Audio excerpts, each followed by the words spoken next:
Good afternoon. Today we're here to announce that Arthur Williamson has been charged with the following: 7 counts. First, homicide, murder in the first degree. Second, homicide, felony murder. 2 counts of assault with intent to murder. And 3 counts of unlawful imprisonment. I want to also give an update on our victims. Nicole Gurton, 35, is stable and being held for observation. Our 10-year-old is critical but stable condition, and our 5-year-old has been released at this time. As a father, this has been a difficult time for all of us. Our prayers are with the victims and their families during this tragic time. Our officers, detectives, and partners have worked tirelessly around the clock and will continue to do so to ensure justice for our victims. Domestic violence has victimized too many in our community. If you are a victim or someone you know is a victim, please reach out for help. I want to thank our partners, to include Supervisor Kirsten, Prosecutor Lucido, Michigan State Police, Selfridge Air Base, Anchor Base Schools, and each of the members of the Chesterfield Township Public Safety Department. With that, I'd like to turn it over to Prosecutor Lucido. Thank you, Chief. As Chief indicated, this is a very unfortunate and also a very sad situation. These situations can be avoided, but we need the proper tools at all times. We'd like to thank not only Chesterfield Township for their extraordinary job that they did in this case, but I also have to do one for all of us, and that would be the supervisor and his leadership with the community, because it does do a job on the entire community. It stresses the entire community, as well as it also lends itself to questioning whether or not this is a community that is safe. And I can say with clearness and directness that yes, it is, because of the extraordinary job Chesterfield Township Police Department has done in this case.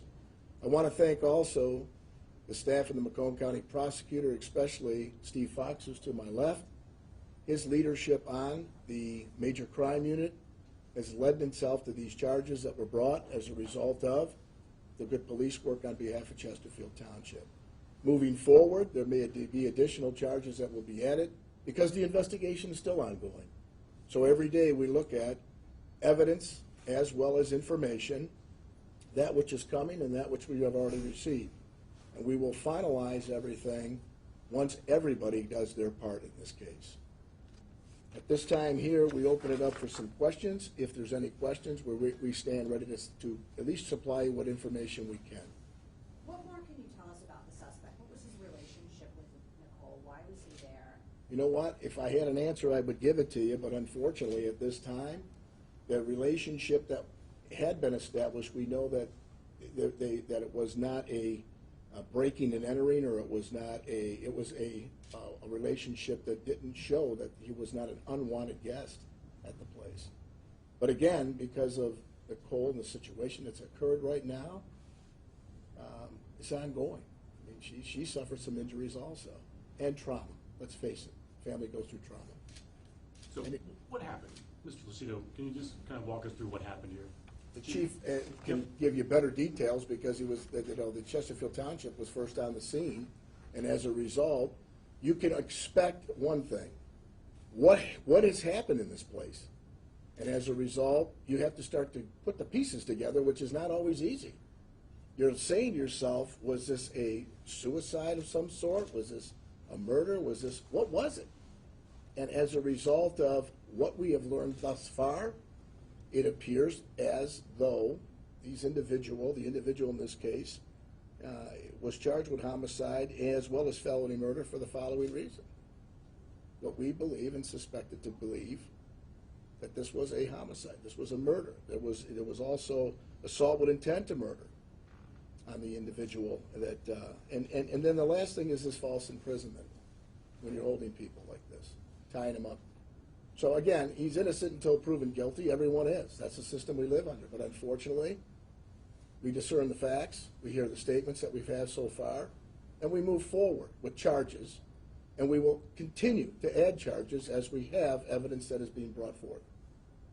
Do you know what time he arrived, the defendant arrived residence and how long he was there? You can only suspect things that you can try to put together, but because there's limited clarity at this point because of not only the victims in this case that are hospitalized and the ones that need care and treatment, and let's face it, the mother with her loved children, I mean, her most important thing right now is her children.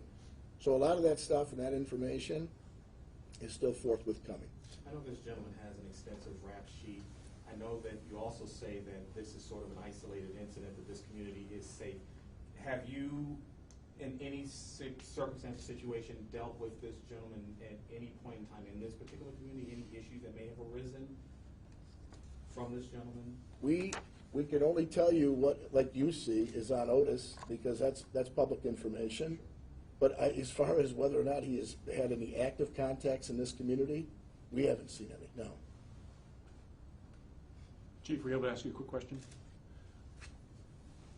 Is this a domestic violence incident? Can you just kind of lay out what happened here so we understand the facts? So, as the prosecutor said, that we're doing our best to establish the timeline. This is based on our investigation up to this point. He arrived sometime, the individual arrived sometime in the middle of the night. Exact time we're still trying to establish. We believe that Jim Matthews, as he was known, arrived sometime around 6 in the morning. The only other firm timeline we have is that we were called at approximately noon. So between that, unfortunately, we don't have a lot of the details, and we're still working with that.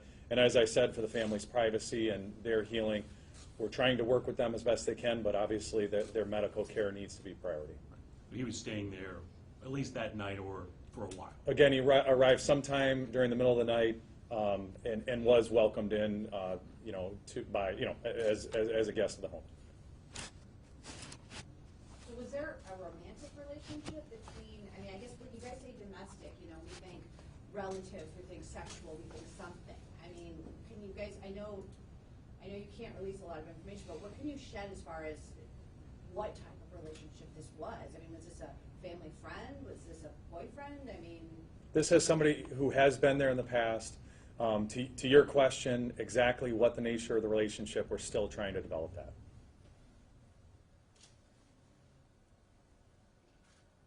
Any other questions? Can you talk at all about, I know you said that he was overdosing at the time the police arrived. Can you talk anything more about that? Well, I'm happy to speak to that in the fact that the Chesterfield Department of Public Safety went in, immediately provided medical aid for our victims and our suspect. Without question, we believed it was an overdose. We had our fire department in there, and we did treat him medically on the scene and then immediately transported him to an area hospital. Can you talk about the manner of how Jim Matthews was killed? So the only thing we have is blunt force trauma, and we won't get into more detail than that.